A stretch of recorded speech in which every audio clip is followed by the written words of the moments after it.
মুখ্যমন্ত্ৰী ডক্টৰ হিমন্ত বিশ্ব শৰ্মাই হাৰিয়ানাত নিৰ্বাচনী প্ৰচাৰ চলাইছিল। হাৰিয়ানাত যি নিৰ্বাচনী প্ৰচাৰ চলাইছিল সেই নিৰ্বাচনী প্ৰচাৰৰ ফলাফল কেনেকুৱা হ'ব? ইতিমধ্যে এক্সিট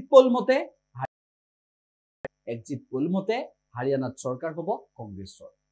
কংগ্ৰেছ মিত্ৰজোঁটৰ চৰকাৰ হ'ব। কিন্তু তাৰ মাজতে মুখ্যমন্ত্ৰী ডক্টৰ হিমন্ত বিশ্ব শৰ্মাই য'ত প্ৰচাৰ চলাইছিল সেই সমষ্টিবোৰৰ ভিতৰত 5টা সমষ্টিত প্ৰচাৰ চলাইছিল, তাৰে 3টাত বিজেপি জয়ী হ'ব বুলি হিমন্ত বিশ্ব শৰ্মাই মন্তব্য কৰিছে। কিন্তু এক্সিট পোল মতে কংগ্ৰেছে মিত্ৰজোঁটৰ সহায়ত কংগ্ৰেছ মিত্ৰজোঁটে চৰকাৰ গঠন কৰিব হাৰিয়ানাত, আৰু হাৰিয়ানাত বিজেপি কেনেদৰে পৰাস্ত হ'ব সেয়াও এক্সিট পোলত প্ৰকাশ পাইছে। আৰু তাৰ পাছত হিমন্ত বিশ্ব শৰ্মাই এই সন্দৰ্ভত মুখ খুলিছে। লগতে শেহতীয়া কিছু প্ৰেক্ষাপটক লৈ হিমন্ত বিশ্ব শৰ্মাই মন্তব্য কৰিছে সংবাদ মাধ্যমৰ আগত।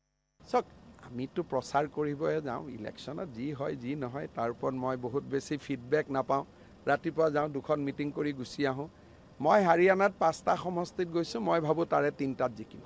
নীতিন গাডকাৰী ডাঙৰীয়া অহা 21 তাৰিখে গুৱাহাটীত আহিব, তেতিয়া সেই বিষয়ে মই তেখেতক নিজে লগ পাইছোঁ।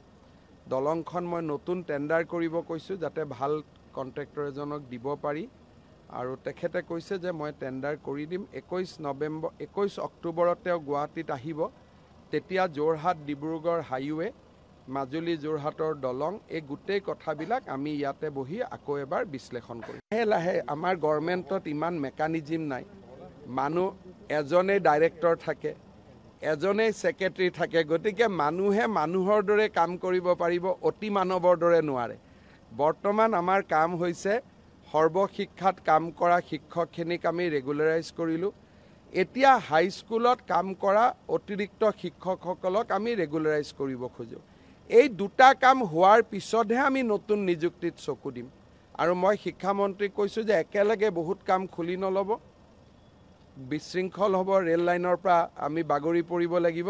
গতিকে এটাৰ পিছত এটাকৈ কৰি যাওক, ক'তো কোনো জল্দি নাই। আমিতো প্ৰচাৰ কৰিবহে যাওঁ, ইলেকশ্যনত যি হয় যি নহয় তাৰ ওপৰত মই বহুত বেছি ফিডবেক নাপাওঁ। ৰাতিপুৱা যাওঁ, 2খন মিটিং কৰি গুচি আহোঁ। মই হাৰিয়ানাত 5টা সমষ্টিত গৈছোঁ, মই ভাবোঁ তাৰে 3টাত জিকিম।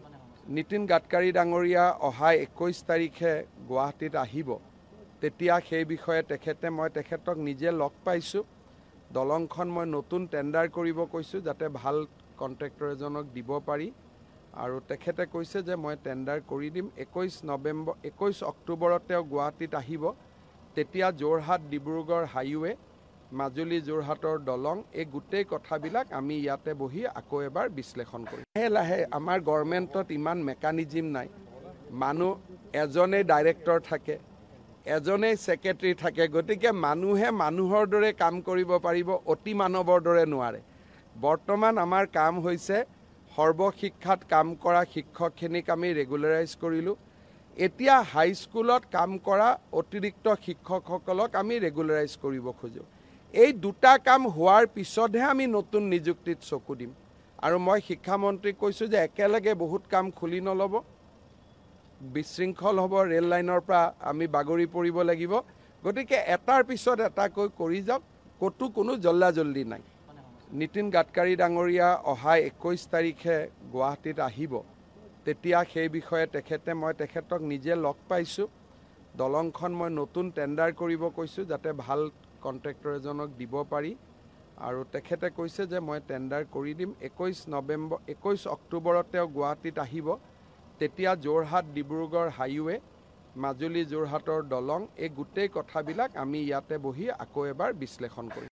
যিকোনো খবৰৰ বাবে যোগাযোগ কৰক 70901730 অথবা 70901790 নম্বৰত।